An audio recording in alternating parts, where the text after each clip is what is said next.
Olá, amigos do YouTube, estamos começando mais um Bom Dia Mercado. Faremos juntos o nosso planejamento de trabalho para essa quarta-feira de Libertadores, Sul-Americana e Série B do Campeonato Brasileiro, dia 29 de junho. Estou gravando esse vídeo, obviamente, antes, no dia 28, mais ou menos aqui umas 10 horas da manhã, um frio danado. E a gente vai fazer esse planejamento junto, tá? Eu espero conseguir ajudar vocês com o maior número de informações possíveis. Não vou conseguir te ajudar com bilhete pronto, com dica de aposta, com tips, não é minha praia, né? Eu trabalho majoritariamente ao vivo, mas espero conseguir ajudar você, mesmo que você venha fazer algo mais punter ou até algo recreativo. Se você é novo aqui no canal, seja bem-vindo, meu nome é Theo, esse é um canal sobre trade, além dos planejamentos diários que eu faço aqui com vocês, para que a gente possa trabalhar da melhor maneira possível. Você também vai encontrar aqui no canal vários vídeos técnicos educativos, principalmente no meu curso sobre trade esportivo. Se você clicar no link aqui embaixo, sobre.theoborges.com, você vai conseguir encontrar todos os links que você precisa e naquele link ali embaixo, ó, aqui na tela mesmo, theoborges.com, você encontra o meu curso completo e gratuito que está disponível para vocês sem precisar de registro nenhum no site. É só estudar, só levar a sério, tá? Tem ali também o canal do meu Telegram. E se você quiser acompanhar um pouquinho da minha vida pessoal, tem o meu Instagram, mas eu não sou muito ativo não, confesso que eu sou não sou muito ligado às redes sociais, tá bom? Então vamos começar sem mais delongas. Antes de a gente partir para o vídeo, se você puder se inscrever no canal e deixar o like no vídeo, vai ser um grande prazer ter você por aqui, né? Lembrando, esse é um canal sobre trade, não necessariamente aqui eu vou falar sobre entradas, sobre apostas, eu vou criar cenário.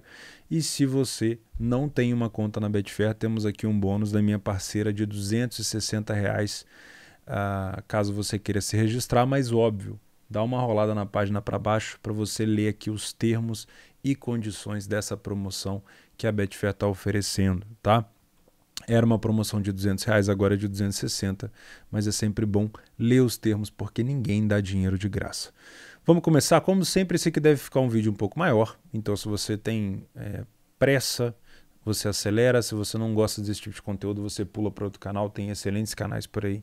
Tá? O meu intuito é realmente te ajudar aqui no planejamento e na preparação para os jogos. Vamos começar falando sobre Libertadores. Temos um jogo entre Cerro Porteño e Palmeiras às 19h15. Palmeiras, o melhor time da fase de grupos, vai decidir se continuar avançando até as semifinais em casa, né? Porque a final é jogo único. Temos uma cotação próxima de 1,70 para o Palmeiras fora de casa, tá? E o Cerro está com uma odd de 5,25. Vamos guardar essas cotações aqui para a gente conseguir tirar algo de informação. Os últimos jogos do Palmeiras foi um empate com um time misto contra o Avaí fora de casa e uma derrota para o São Paulo na Copa do Brasil e uma vitória sobre o mesmo São Paulo no mesmo local, no Morumbi, pelo Campeonato Brasileiro, tá? Já o Cerro, se a gente buscar os jogos do Cerro em casa, foram 2 vitórias, uma contra o Resistência e outra contra o General Cabageiro, né? E uma derrota contra o Olímpia. Os últimos jogos do Cerro foram uma derrota aqui para o Libertad. Vamos dar aquela aprofundada que a gente costuma dar com o nosso PDF de apoio. Se você não tem acesso no PDF de apoio, você pode olhar aqui na tela. Eu não escondo nada para vocês, fica tudo disponível para vocês verem. Mas se você quiser apoiar o canal, basta você clicar ali em Seja Membro. Aí você vai se tornar membro do canal, vai apoiar o conteúdo e vai receber todos os dias na aba Comunidade esse PDF de apoio que hoje vem com, além das competições sul-americanas, o Brasil Série B, a China, Egito, Japão, Cazaquistão, Estônia, Estados Unidos, Venezuela, tudo que eu consegui aqui sobre informação sobre esses times eu disponibilizo para os membros aqui do canal. Mas se você não é membro, confere aqui a tela que não vai ficar escondido nada não, fica tranquilo, tá? Como a gente pode ver, eu vou analisar desempenhos do Cerro no seu campeonato e do Palmeiras no seu campeonato local, tá?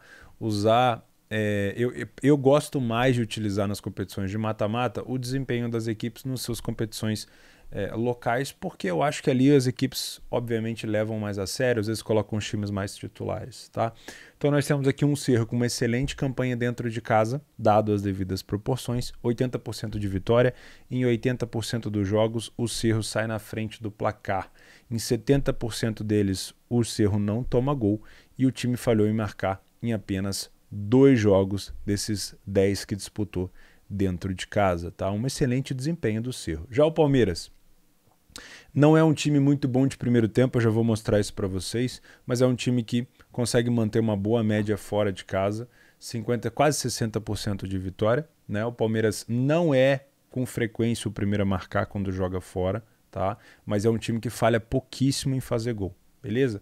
Vamos ver um pouquinho mais sobre a média aqui. Como a gente pode ver, o Palmeiras disputou 7 jogos fora, o Cerro 10 em casa, e nesses 10 jogos em casa o Cerro fez uma média de 2 gols por jogo. Isso é uma média muito boa. A defesa do time é sólida, apenas 5 gols. Já o Palmeiras fez 11 e tomou 4. Óbvio, aqui a gente tem que fazer um parênteses e entender que o Cerro joga no seu campeonato de qualidade bem inferior do que o Brasileirão. Tá? Agora vamos falar sobre primeiro e segundo tempo. Como já é sabido, se você acompanha aqui o canal, os planejamentos e também os jogos do Palmeiras, o Palmeiras não costuma fazer bons primeiros tempos, tá? Mas a gente tem que levar em consideração que aqui a gente está no mata-mata e o Palmeiras é muito superior ao Cerro, tá bom?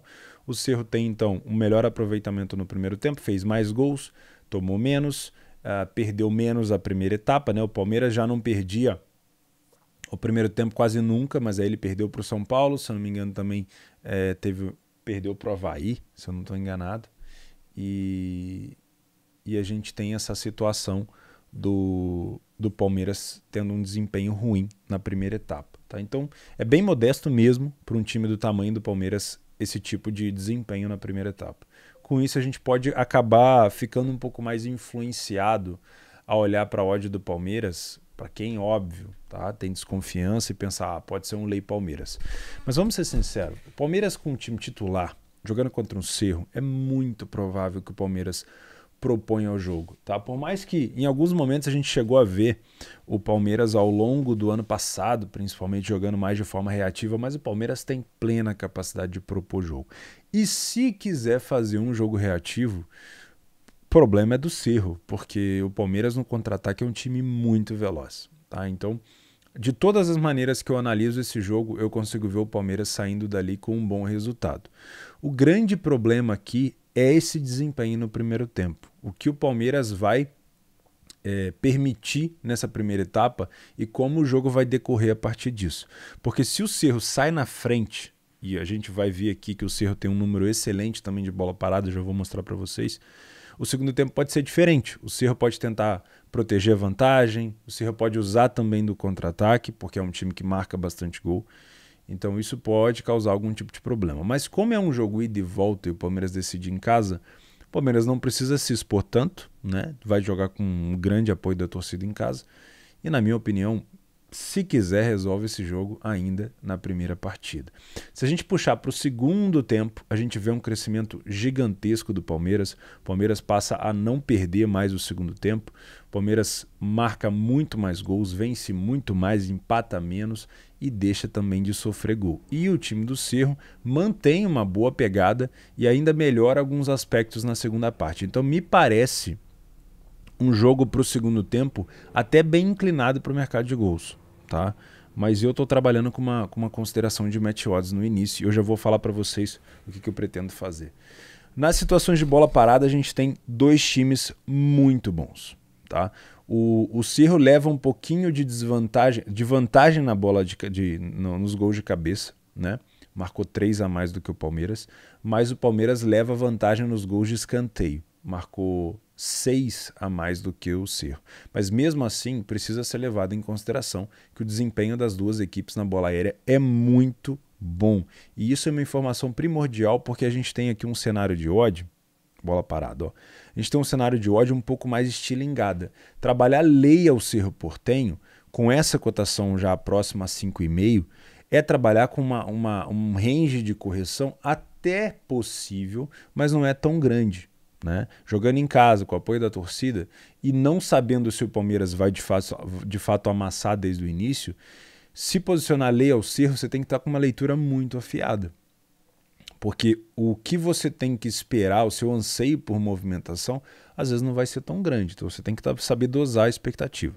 Já um back Palmeiras pode entrar, se o Palmeiras começar jogando muito bem, colocando o Cerro para trás, esse back Palmeiras pode encaixar. O grande problema é o quê? É o péssimo desempenho do Palmeiras nos primeiros tempos, tá? Não necessariamente isso vai acontecer na Libertadores, porque o adversário realmente tem um nível inferior. Mas é bom abrir o olho. Não é porque o Palmeiras tem uma camisa e um time muito melhor que eu vou sair fazendo back Palmeiras a qualquer custo, tá? Entre o risco de pegar um back Palmeiras e ele não corresponder e um Lei Cerro com uma movimentação um pouco mais baixa, talvez o Lei Cerro seja um melhor caminho. Mas isso quem vai provar pra gente é o Palmeiras, tá? Pra mim, se nada der errado aqui, a gente vai ter cenário para gol de cabeça, bola parada deve decidir o jogo e os contra-ataques, principalmente aqui, caso o Palmeiras esteja na frente. Eu acho que o Palmeiras pode decidir esse jogo ainda no primeiro jogo. Agora, onde é que pode haver uma complicação e até uma tendência de jogo mais under aqui? Caso o Cerro Porteño saia na frente, tá?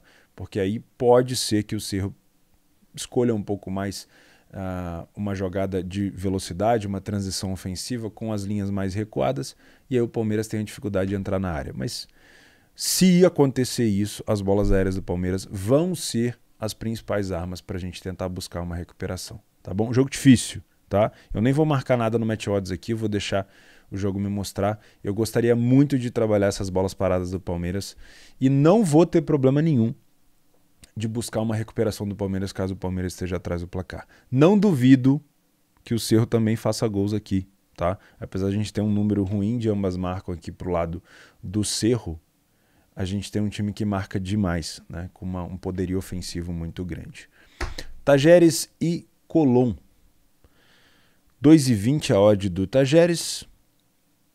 O Colón a 3,60. Os últimos jogos do Tajeres dentro de casa, 2 derrotas para o New Old Boys e para o Central de Córdoba. E o Colón vem de resultados horrorosos fora de casa. Vamos puxar aqui as informações das duas equipes. Olha só, muito difícil. Quando a gente olha essas cores aqui mais amarela e vermelha, já dá para ter noção de que vai ser um jogo muito complicado, tá?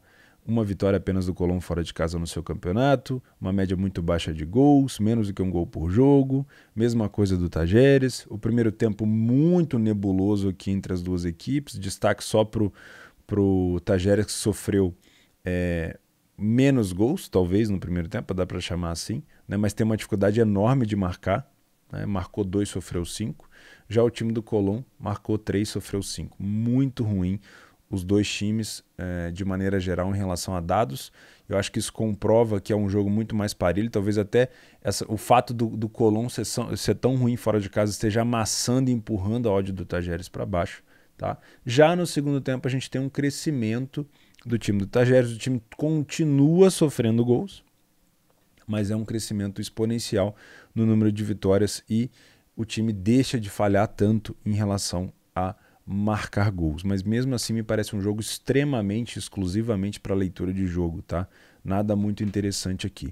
A única coisa que me chamou a atenção é o desempenho defensivo ruim do Colón nas bolas paradas, tá? O time tomou 7 gols de cabeça até aqui, e isso pode ser uma arma para o time do Tajeres, mas 3 gols de cabeça sendo 2 de escanteio, não me parece assim um supra-sumo, mas vale ficar de olho, tá? Isso é uma situação aqui que se eu for trabalhar, um lei é a pior equipe em campo, já que a gente não tem favoritismo claro, e as bolas paradas do Tajeres quando o Colón vai defendê-las, tá bom? Tolima e Flamengo. O Flamengo está vivendo um problema de Covid, surto de Covid, lesão, e a gente tem que tomar muito cuidado com essa odd baixa do Flamengo, tá? O Tolima passou por um grande problema agora no seu campeonato. Tolima vinha bem, mas perdeu a final, se eu não me engano, do Clausura, ou foi do Apertura? Não tô enganado, se eu não estou enganado, foi no Clausura. E acabou ficando sem o título, tá? O Flamengo vem numa crise, a gente não pode dizer que o Flamengo já se recuperou por conta de uma vitória sobre o América. O América é um dos piores times do campeonato hoje, infelizmente, em relação ao resultado. Então tem que tomar muito cuidado. Eu não confio na defesa do Flamengo e eu vou mostrar para vocês como que a gente pode ter aqui uma oportunidade de trabalhar lei Flamengo, às vezes até depois do primeiro gol do Tolima, se isso acontecer. Não estou agorando o Flamengo, não, eu sou flamenguista, tá? Mas eu conheço bastante o meu time e vou mostrar para vocês alguns dados E às vezes a gente vai interpretar essa situação que aconteceu com o Tolima como algo ruim, mas nem sempre, às vezes isso dá até motivação. Quer ver, ó? Tolima, derrota. Ó, deixa eu dar uma olhada aqui. Perdeu a final. Tolima perdeu a final. Tolima perde a final do Campeonato Colombiano às vésperas do jogo do Flamengo, tá? Isso pode ser encarado como algo positivo para o Flamengo, mas também isso pode ser encarado como uma pressão muito grande para o Tolima demonstrar futebol em casa, tá? Então, essa coisa, o time está enfraquecido, não necessariamente. Se você levar em consideração que o Flamengo vem numa toada horrorosa, com troca de treinador, com desempenhos ruins, com lesão e agora com Covid, não dá para traçar aqui que o Flamengo é tão favorito assim. Mas tem melhor elenco? Tem. Mas o momento do Flamengo não é bom. Guarda essa odd do Flamengo que eu vou mostrar uma coisa aqui para vocês. Olha só. Esse é o desempenho do Tolima em casa em 14 jogos. Aquele ali é o desempenho do Flamengo fora em 7 jogos. Théo, mas uma coisa é enfrentar times brasileiros, outra coisa é enfrentar o Tolima. Tudo bem. Mas o Tolima é um dos melhores times do seu campeonato, tá? E o Tolima vem de uma vitória na fase de grupos fora de casa contra o Galo, que o Flamengo não conseguiu vencer em 2 jogos, inclusive perdeu os 2. Então a gente precisa ter um pouco mais de respeito pelo time da casa, tá? Na minha opinião, essa odd do Flamengo ela tá equivocada. O Flamengo ele pode ter uma odd um pouquinho mais alta contra o Tolima. A gente tem uma média horrorosa do Flamengo aqui em tudo. O Flamengo sofreu gol em todos os jogos que disputou fora de casa e falhou em marcar em quase metade deles, tá? Já o Tolima sai na frente em 71% das situações. Média de gol do Flamengo é muito ruim, tanto feita quanto sofrida. O Tolima tem uma defesa um pouco melhor. Em relação a chances, grandes chances criadas, os dois times têm um desempenho ruim. O primeiro tempo do Flamengo é horroroso, tá? O time venceu apenas um primeiro tempo em 7 jogos. Ele acaba perdendo mais da metade dos primeiros tempos, falhou em marcar em mais de 70% e não sofreu gol em apenas uma primeira etapa, tá? Então aqui a gente já mostra um time bem fragilizado. Tendo o Flamengo o apoio da torcida em casa no jogo da volta, porque fez obviamente uma campanha melhor do que o Tolima, eu não duvido que o Flamengo jogue até um pouco mais recuado, né? Que seja um pouco mais empurrado para trás pelo Tolima, que vem pressionado pela situação do campeonato, e isso faça com que a gente tenha uma possibilidade de trabalhar em lei ao Flamengo, tá? Isso aqui não tem nada a ver com clubismo, tem a ver com enxergar uma oportunidade, tá? Eu acho que o Tolima pode entrar muito bem em campo, e isso pode desfavorecer o time do Flamengo. Eu vou mostrar para vocês alguns dados a mais aqui também de bola parada. A gente tem um Tolima com 7 gols de cabeça e o Flamengo tendo marcado 4. Também é um fundamento que pode ser decisivo nesse jogo, tá? As bolas paradas. O Tolima marcou 5 gols de fora da área, o Flamengo tomou 3, o Flamengo marcou 3, o Tolima tomou 2. Olha um fator interessante aqui, ó. O Tolima, ele costuma tomar pouquíssimos gols nos minutos iniciais, tá? Então, se você vem com uma intenção de trabalhar um lay ao Flamengo, se der leitura no jogo, né? Óbvio, não estou aqui falando que eu vou fazer entrada pré, pode ser um cenário interessante, já que o Tolima tem uma solidez defensiva muito boa até os 40 minutos. Olha que interessante. O Tolima tomou 5% dos gols dos 31 aos 40 e 5% dos gols dos 11 aos 20. Ou seja, durante 40 minutos, o Tolima tomou 10% dos gols que sofreu só, né? O Tolima vai se desconcentrar e ter problema lá no final do jogo. Então isso pode ser um fator interessante. Já o Flamengo sofreu, nesses momentos aqui dos 40 minutos, 53% dos seus gols. Então vale a pena ficar de olho nesse início do time do Tolima, porque pode sim indicar um cenário de correção da odd do Flamengo. Mas é óbvio, isso só vai ser comprovado com leitura, tá? Então vamos lá. Possível ler para a equipe em campo, bolas paradas dos dois lados, o Flamengo também tem um bom escanteio, vamos dizer assim, uma boa bola aérea. O que eu estou procurando aqui é algum indício de gols, mas o Tolima em 50% dos jogos é over 2,5, o Flamengo tem uma tendência maior de ser over 1,5 do que 2,5, Gols marcados fora de casa. O Flamengo nunca marcou mais do que 2 gols fora. Então, assim, não me parece também ser um cenário de gols muito elástico. Então eu vou mais me focar aqui no match odds. Beleza? Vélez contra River Plate. Uma odd do River a 2,10. Parecido aqui com a do Flamengo, né? Pode ter alguma alteração ao longo do jogo. Vamos dar uma olhada na nossa informação. Guarda essa odd aí. O River fora de casa tem 6 vitórias em 10 jogos. 50% deles ele saiu na frente e falhou em marcar em 40%. Não é um número assim para o time do River tão bom. Já o Vélez, 4 vitórias em casa, também não são números muito bons, né? A gente pode tirar como fator decisivo aqui para o time do River um time que marca mais gols e sofre menos, né? Então tem uma média defensiva e ofensiva muito boa. O time também cria muitas chances de gols, isso é muito bom. E se a gente puxar aqui para primeiro tempo e segundo tempo, a gente vai ver uma paridade muito grande. O River não é um time ruim fora de casa no primeiro tempo, pelo contrário, só que o time do Vélez também é bom, né? Se a gente puxar aqui, ó, defensivamente no primeiro tempo o River é melhor e perde pouquíssimo. Só que o Vélez também defensivamente é bom e não perdeu nenhum, né? Então foram 7 gols marcados na primeira etapa, 2 sofridos, 6 gols do River, 1 sofrido. Consigo ver, óbvio, um favoritismo do time do River pelo elenco, né? Mas não necessariamente o Vélez vai jogar mal em casa e não necessariamente a gente vai ter leitura para trabalhar ler o Vélez. A gente pode buscar aqui os últimos jogos do Vélez em casa, 2-0 no Rosário Central, perdeu pro Platense, venceu o Independente, daqui deve ser Copa da Argentina, e venceu o Estudiantes. Já o River fora de casa, 5-1 no União Santa Fé, 2 empates e 1 derrota, tá? Então é bom o desempenho do River, mas não é ruim o desempenho do Vélez. Isso indica para mim um jogo mais parelho do que costuma, até porque são 2 times que se conhecem, tá? Óbvio que a gente tem uma tendência de olhar para a camisa do River e falar, não, eu venho para trabalhar Leo Vélez, Back River, e é isso, tudo bem, não tem problema. Só dá uma conferida na leitura, o dobro de atenção, porque pode ser um fator, sim, decisivo, esse bom primeiro tempo do Vélez. Já no segundo tempo, a gente tem uma queda considerável, o Vélez já passa a sofrer muito mais gols, já passa a perder muito menos, e o River mantém uma boa base do primeiro tempo, inclusive amplia o número de gols marcados. Então pode ser que o Vélez tente se segurar no primeiro tempo, mas no segundo tempo, se o River continuar martelando, pode ser que o River consiga achar sim o seu gol, tá? Para mim é mais um jogo de match odds, sem levar muito ao viés para dentro do trade. E se eu puder deixar uma informação bacana aqui, ó, tem 2 números que me chamaram a atenção. O primeiro é a quantidade de gols de cabeça que o River tem tomado, isso indica uma desorganização defensiva. O time do Vélez sofreu 4, não tem um ataque tão bom, mas esse número do River aqui preocupa. E a quantidade de gols que o River tem de fora da área.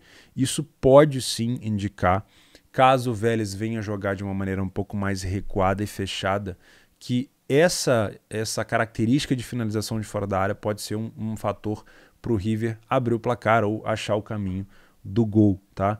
O time do Vélez não sofreu tanto gol assim nesse fundamento, mas o River é muito bom, tá? Os últimos jogos entre eles, se a gente quiser buscar aqui um histórico, 2-0 River, 2-1 Vélez, 2-1 River, 1-0 Vélez e 3-0 River, né? Então é um jogo com uma tendência de no máximo 3 gols aqui, não costuma ser um jogo muito over, principalmente tratando-se de primeiro jogo de mata-mata, tá bom? Então, Tolima e Flamengo, Vélez e River, e Tajeres e Colón, a gente já tem aqui uma dificuldade de encontrar um favoritismo e uma dificuldade clara de encontrar uma posição tranquila. Talvez o jogo, obviamente, vai ditar pra gente onde é melhor. No jogo do Cerro com o Palmeiras, a gente tem um mercado tomando uma direção muito forte pro lado do Palmeiras. E isso precisa ser confirmado também na leitura, tá? Não adianta nada, sabendo que o Palmeiras não faz um bom primeiro tempo, você colocar todas as suas fichas no Palmeiras e ele não estar bem em campo. Seria perder dinheiro aqui, né? Basta você esperar ele melhorar, seria até melhor. Vamos para a Sul-Americana? The Strongest e Ceará. Aqui tem um fator imprescindível, que é a altitude. Se nada mudasse o The Strongest jogar na sua casa, toma muito cuidado com o que o Ceará pode enfrentar. tá? O The Strongest, com o perdão da piadinha, é forte pra caramba em casa, tá? O time do Ceará não está acostumado a jogar em altitude, geralmente não faz assim competições sul-americanas o tempo todo. E o time do The Strongest consegue utilizar muito bem esse fator altitude. Então, se o jogo do The Strongest for confirmado que será no seu estádio, a gente pode ter aqui um cenário de lei Ceará, porque como é um jogo ida e volta, o Ceará tem dificuldade e terá dificuldade se ficar só fechado e recuado esperando o The Strongest. Por quê? Vamos dar uma pesquisada aqui. Mendonça. De novo, tá? Se o Mendonça vai jogar. Vou botar aqui The Strongest. 4 atletas do Ceará testam positivo. Olha só. 4 atletas do Ceará testam positivo para a Covid-19 e não embarcam para a Bolívia. Mendonça segue fora. Meus amigos, isso aqui é muito importante, tá? O goleiro Richard, os volantes Rodrigo Lindoso e Richard Coelho também não viajaram, totalizando 8 desfalques para o jogo contra o The Strongest pela Sul-Americana. Então aqui a gente já tem um cenário desenhado para buscar algo contra o Ceará. Óbvio que a gente pode ter um cenário ao vivo mudando essa percepção, mas como o Ceará é um time de velocidade em transição e ele provavelmente vai ter muita dificuldade de fazer isso na altitude, é provável que o Ceará tente ir para o primeiro jogo com essa quantidade de desfalque para proteger uma vantagem, para ficar ali num 0-0, não tomar tanto gol e tentar decidir em casa. Com isso, a gente pode ter um cenário bastante indicativo para um lei Ceará. Mesmo que o The Strongest não faça o gol, a gente pode ter uma correção muito boa dessa odd, tá? Lembrando, não é, mesmo que o Ceará saia na frente, é provável que a gente tenha um time do The Strongest martelando muito, tá? Então fica de olho nisso. Eu vou puxar aqui um pouquinho mais de estatística. O Ceará é um dos melhores visitantes do Brasileiro, mas como a gente sabe que o Brasileirão é nivelado por baixo fora de casa, não são tantas vitórias assim. A gente tem um desempenho do The Strongest em casa com um número baixo de vitórias, é um time que sofre bastante gol, mas como eu falei, os times brasileiros quando vão lá enfrentá-lo é complicado. O time cria muito mais chance de perigo do que o Ceará, né, comparado com o Ceará. O primeiro tempo do The Strongest não costuma ser muito bom, isso é positivo para o time do Ceará, que não sofreu gol em 75% das vezes, mas o fator altitude deve ser fundamental aqui, tá? Outra coisa que vai fazer muita diferença é a bola aérea, tá? Porque você tem altitude, geralmente você tem uma bola às vezes correndo um pouco mais, você vai tentar dar um cruzamento, dar um chute, você acaba errando e tudo mais. O time do The Strongest já está bem acostumado com isso. Então a bola aérea do The Strongest provavelmente vai punir bastante o time do Ceará, que já sofreu 4 gols de cabeça fora de casa no Brasileirão, né? E o Ceará, como a maior arma do Ceará é o contra-ataque, e o Mendonça, que é o maior artilheiro do Ceará, que eu vou puxar aqui para vocês verem, ó, com 7 gols, tá fora, você tem muito desfalque, problema com altitude, e o seu maior artilheiro e velocista, Mendonça, fora do time. Então esse fator contra-ataque aqui pode até encaixar, mas o Ceará não vai estar com a sua força máxima, tá? Outra coisa que acontece muito são os gols de fora da área por parte do The Strongest. Isso é explicado pela facilidade que o time tem em bater na bola nesse tipo de cenário, né? Nesse tipo de altitude. Então toma bastante cuidado se o Ceará estiver muito fechado. O The Strongest pode encontrar tanto na bola aérea como nas finalizações de fora da área o caminho para o gol. Tá? Não estou menosprezando o Ceará aqui, estou criando um cenário de que com essa dificuldade toda o The Strongest vai acabar tendo mais posse, vai acabar agredindo mais o Ceará, e um empate para o Ceará aqui não é um resultado ruim de todo devido às situações. Tá? Deportivo Táchira e Santos. O Táchira, se eu não me engano, deixa eu ver a classificação do Táchira na Libertadores. O Táchira ficou na Sul-Americana. O Táchira acho que caiu, né, do grupo do Palmeiras, não foi isso? Acho que foi. Isso, exatamente. O Táchira pegou o Palmeiras, perdeu de 4-0 num jogo, perdeu de 4-1 no outro. Né? É um time realmente muito fraco, o Táchira. Vai pegar um Santos, que se eu não me engano, nos últimos jogos, fora de casa, só venceu uma, que foi contra o Juventude de virada. né? Então não tem um desempenho assim tão bom o Santos também fora de casa, mas vamos lá. Guarda a odd do Santos aí, 2,30, tá? Vamos buscar aqui, ó. Táchira dentro de casa, 4 vitórias em 8 jogos. Não é um desempenho tão bom. Falhou em marcar pouquíssimo, né? Aliás, nenhuma vez, né? Já o Santos a gente consegue ver um desempenho bem pobre. O Santos é um time que está sempre com bastante intensidade, tentando criar muito, mas acaba cedendo bastante espaço também para o adversário. Número de ataque aqui, a gente consegue ver média de gols. O Táchira, mesmo sendo um time ruim, produzindo mais, tanto chances de grandes chances, gols esperados, a favor e contra, é um time melhor. Só que quando a gente puxa aqui para o primeiro tempo, não dá nem para saber quem é pior, né? Porque por mais que o Táchira empate menos, ele perde também com frequência, né? E 25% de derrota, comparado com o Santos, que não tem nenhuma, é grande. O Santos perdeu o primeiro tempo 43% das vezes, o Táchira 38%. É muito próximo. A única coisa que chama atenção aqui é a dificuldade do Santos em marcar. Já o Táchira não tem tanta dificuldade assim, né? Então pode ser um primeiro tempo muito truncado, né? Muito disputado, com bastante dificuldade de leitura. Cuidado. Já no segundo tempo, aí a gente tem um crescimento muito absurdo do Táchira, tá? Comparado com uma queda grande do Santos. Óbvio que em algumas situações o Santos ele cresce, por exemplo, é um time que perde um pouco menos, mas comparado com o número de crescimento do Táchira, realmente aqui parece que o Santos pode ter um pouco mais de dificuldade no segundo tempo. Só que tudo vai depender do resultado do primeiro tempo, porque geralmente essas equipes inferiores da Sul-América, elas são muito desorganizadas ao partir para cima.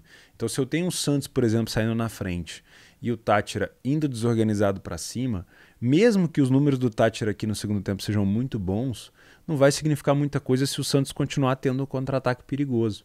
Aí pode ficar com a bola à vontade o Táchira, que o Santos obviamente vai tentar defender e contra-atacar. Mas se o Táchira estiver na frente e aí o Santos tiver que sair, aí sim pode indicar um jogo com mais tendência para gols, tá?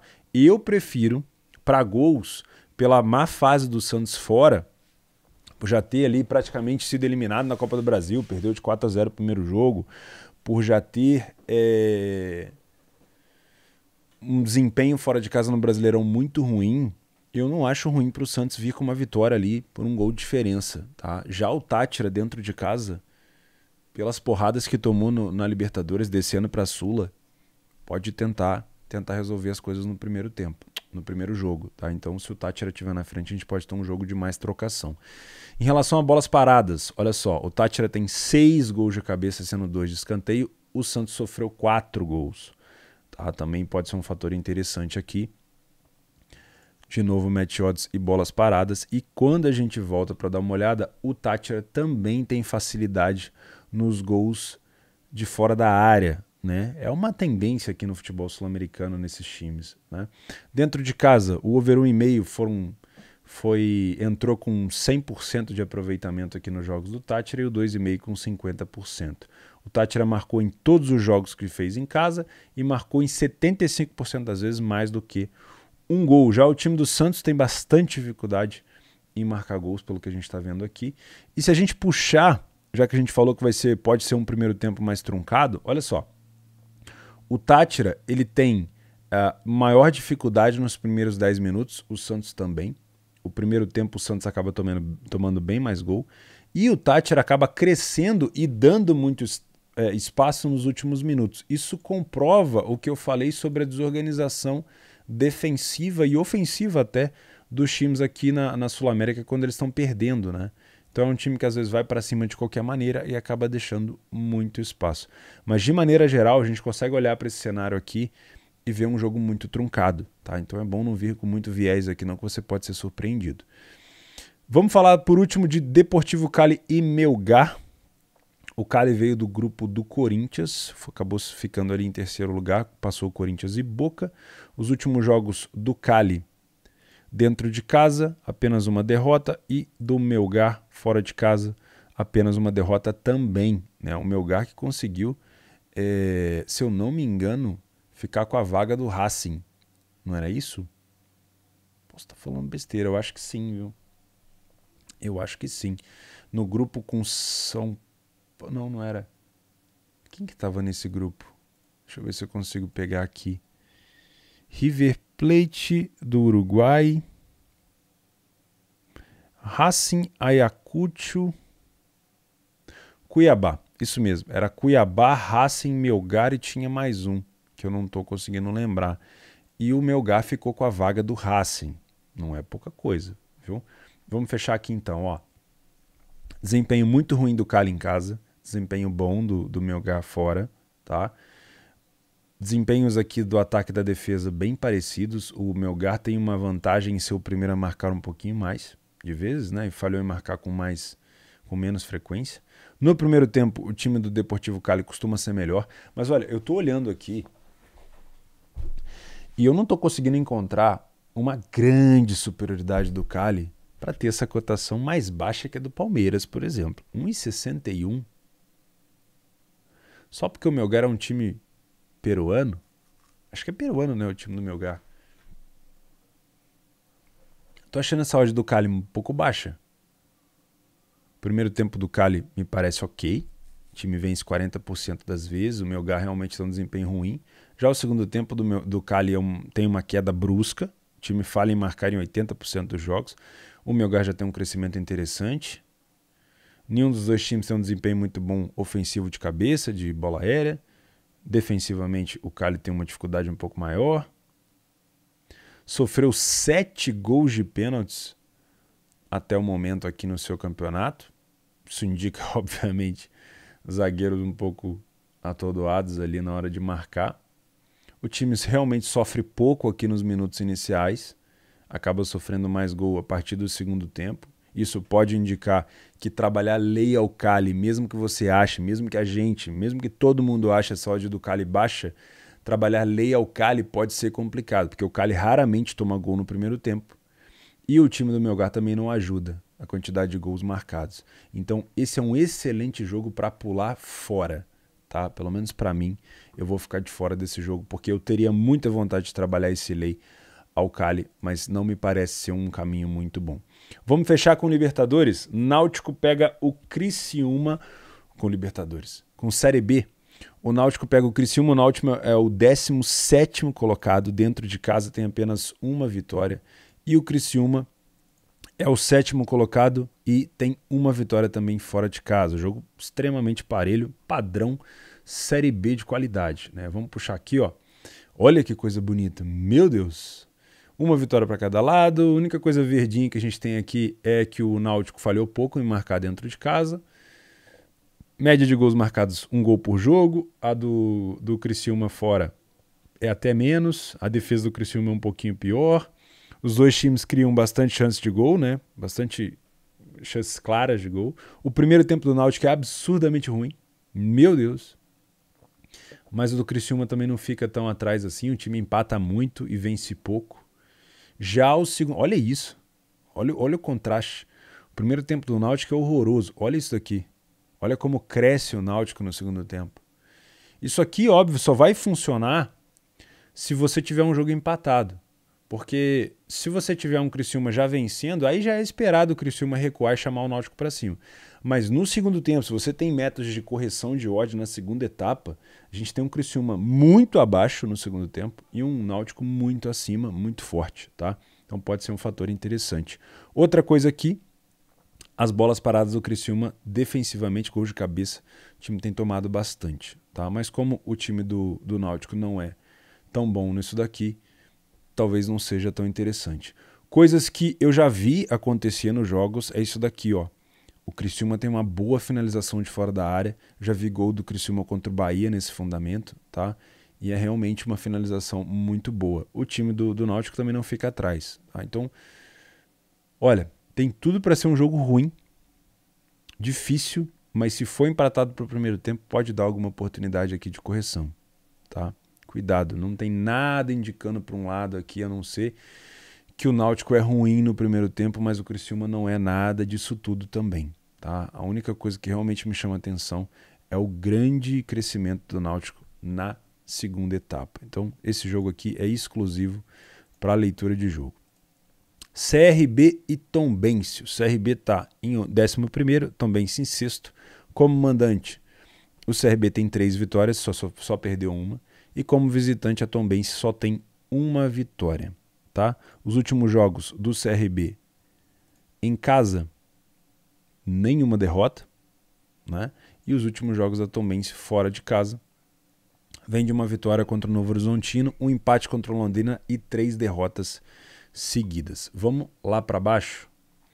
Vamos lá, ó. O desempenho do Tombense realmente é muito ruim. O time tem ambas marcam em quase todos os jogos, isso é interessante. O time do CRB marca primeiro em mais de 70% dos jogos, falha em marcar muito pouco, tem uma defesa um pouco superior. Os dois times criam poucas chances claras aqui de gols. Na verdade, os dois times cedem a bastante chances, né? O problema é os caras colocarem a bola para dentro, porque olha isso, a média de gols dos dois times é muito ruim, tá? Primeiro tempo do CRB, ruim demais. Destaque apenas para invencibilidade do CRB no primeiro tempo, não perdeu nenhum jogo, não sofreu tantos gols, apenas um, mas tem uma dificuldade de marcar e de vencer. Mesma coisa o lado do Tombense, não sofreu tanto gol assim, apenas 3, mas tem dificuldade de vencer também e de marcar. Segundo tempo, não muda muito as coisas, tá? Então segue também sendo um jogo muito parelho. A única coisa que deve estar esmagando a odd do CRB, esmagando é modo de dizer, tá? Com essa odd de 2,20 aqui, um favoritismo até claro, é o fato do Tombense ter péssimos resultados fora de casa, mas é um time que geralmente marca. A gente puxar aqui, ó, o Tombense marcou. Ah, não, aqui a gente foi enganado pelos números. O Tombense fez 3 gols no Novo Horizontino, então acaba distribuindo ali naqueles 3 jogos que ele não fez gol. Ah, então toma um pouco de cuidado, se tem um jogo, é um jogo mais indicado para leitura também, sem muita firula, sem muita, como é que eu vou dizer, sem muita confiança em algum tipo de desempenho ultimamente, muito mais focar na leitura mesmo. Vamos fechar com o Vasco fora de casa contra o Novo Horizontino. O Novo Horizontino vem de uma grande vitória contra o Bahia, que fez cair o Guto Ferreira. O Anderson Moreira acabou assumindo o time do Bahia, mas o Novo Horizontino não vinha bem. Eram 6 jogos, 3 derrotas e 3 empates, né? 2, 3, 4, 5, 6. 4 derrotas e 2 empates. Ou seja, não vinha numa fase boa no Novo Horizontino, não. Não dá para fazer essa vitória sobre o Bahia mascarar o que o time vinha fazendo. Já o Vasco vem numa fase absurdamente boa, tá? O Vasco ou empata ou vence. O Vasco é o vice-líder, tá a 1 ponto do Cruzeiro. Como visitante, vamos puxar aqui nos dados, fica muito mais fácil.